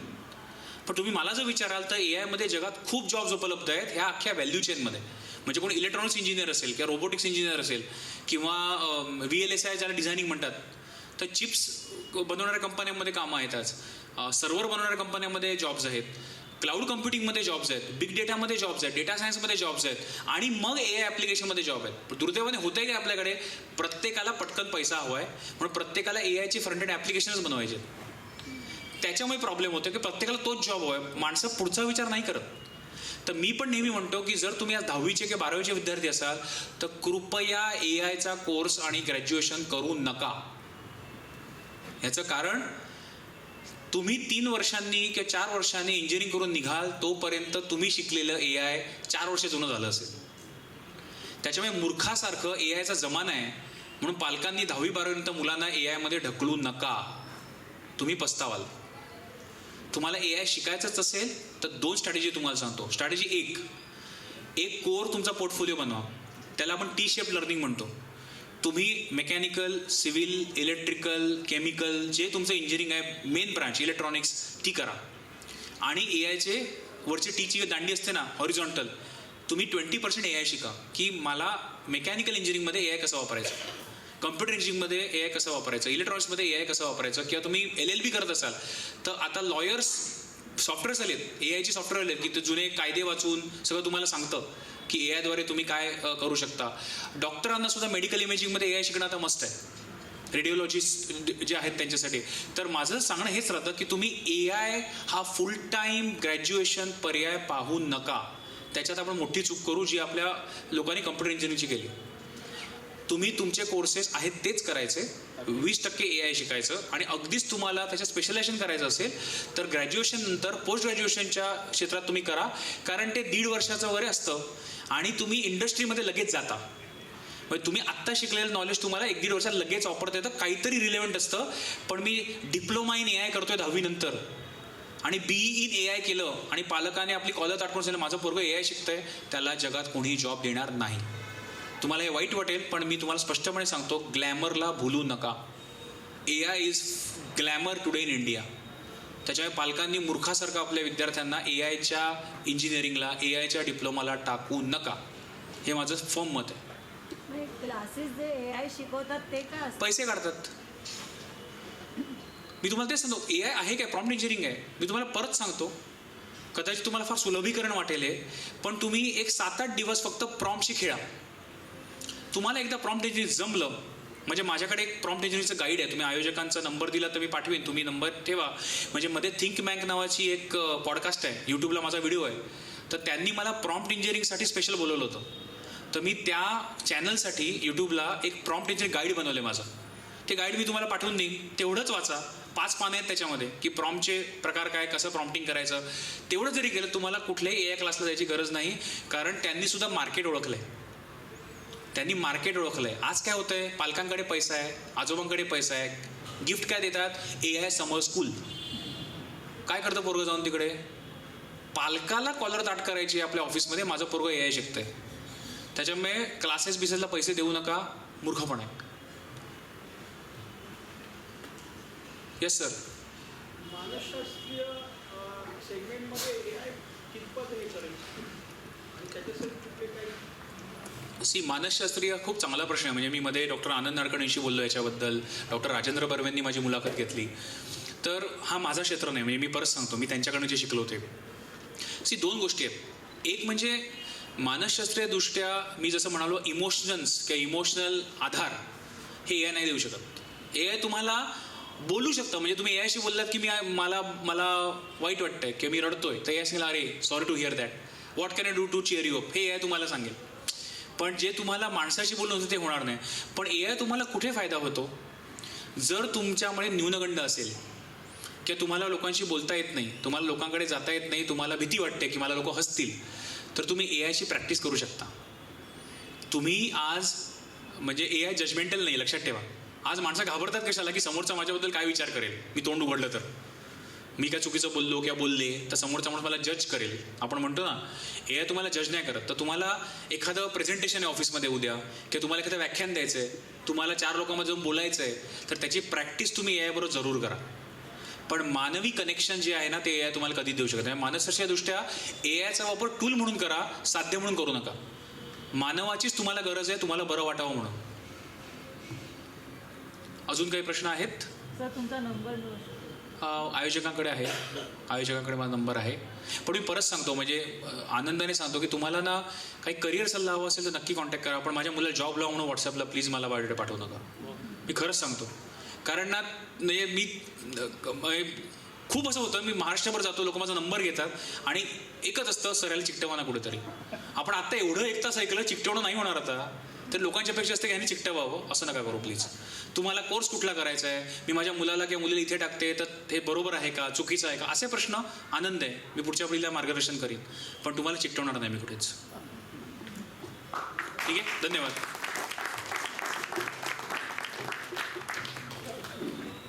मी पुढची सूत्र आयोजकांच्या हाती देतो.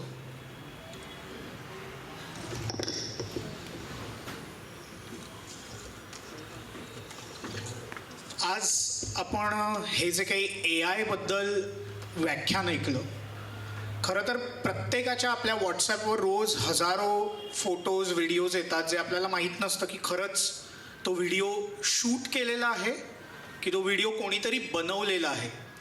किंवा मध्यंतरी किशोर कुमारांच्या आवाजातलं ते सय्यारा फिल्मचं गाणं प्रत्येकाच्या व्हॉट्सॲपवर जवळपास आलं होतं आणि अनेकांना प्रश्न पडला की हे खरंच गाणं आत्ताचं आहे की तेव्हाचं आहे. AI किंवा इतरत्र आपण किंवा इतर कोणत्याही तंत्रज्ञानाची चर्चा करताना एक गोष्ट नेहमी डोक्यात येते की आम्ही शाळेत असताना, म्हणजे साधारण हा 2005, 6, 7, 8चा काळ असेल, जेव्हा एकीकडे आपण म्हणत होतो की भारत ही जगातली IT सुपर पॉवर आहे, पण त्याच वेळेला शाळेत लिहिला जाणारा निबंध हा संगणक शापकी वरदान याच विषयात अडकलेला होता. म्हणजे जो देश स्वतःला ITची महासत्ता म्हणवतो तोच देश शालेय शिक्षणात मात्र संगणक शापकी वरदान याच्यावर चर्चा करतो किंवा याच्यावर भांडणं करतो. तंत्रज्ञान शेवटी असंच असतं. एकेकाळी या समोरच्या रस्त्यावरनं टांगे जायचे, त्या टांग्यांची जागा मग टॅक्सीनी घेतली, टॅक्सीची जागा आता ओला उबरच्या टॅक्सीज घेत आहेत. माणसांच्या नोकऱ्या जातात, नोकऱ्या नवीन निर्माण होतात, पण मानवी जीवन मात्र चालूच राहतं. त्या जीवनात असलेली भावना कुठेतरी हरवत चालली आहे का असेही प्रश्न विचारले जातात आणि मग ही भावना पुन्हा आणण्यासाठी काय केलं जावं याच्यावरही चर्चा होतात. शेवटी माणूस हा भावना प्रधान आहे. आपण म्हणतोय की AI सगळं रिप्लेस करेल, सगळ्या गोष्टी व्हर्च्युअल रियालिटीमध्ये कन्व्हर्ट होतील. पण असं जर असतं तर आज व्याख्यानाला ही माणसं आली नसती, कारण प्रत्यक्ष वक्त्याला पाहणं आणि प्रत्यक्ष वक्त्याला ऐकणं याचा जो अनुभव असतो हे तुम्हाला कोणतं तंत्रज्ञान देऊ शकत नाही. म्हणून राजकारणींच्या सभेला सुद्धा माणसं जातात आणि व्याख्यानांना सुद्धा गर्दी कमी होत असली तरी दर्दी माणसं मात्र व्याख्यानांना सुद्धा येतच असतात. या सगळ्या पार्श्वभूमीवर आज झालेलं हे व्याख्यान मला वाटतं 2026 मधल्या या व्याख्यानमालेची अत्यंत छान सुरुवात झाली आहे. आजच्या दिवशी आपण सगळे आलात त्याविषयी किंवा त्यासाठी आपल्या सर्वांचे खूप खूप आभार. उद्या म्हणजेच प्रजासत्ताक दिनाला इथे पत्रकार मयूर भावे यांचं रणाविणं स्वातंत्र्य कोणा मिळेना या विषयावर व्याख्यान होणार आहे. आपल्या सर्वांची उपस्थिती प्रार्थनीय आहे. तेव्हा उद्या आपण इथेच भेटू, याच ठिकाणी 8:30 वाजता ठीक व्याख्यानाला सुरुवात होईल. धन्यवाद. शुभरात्री. जय हिंद, जय महाराष्ट्र.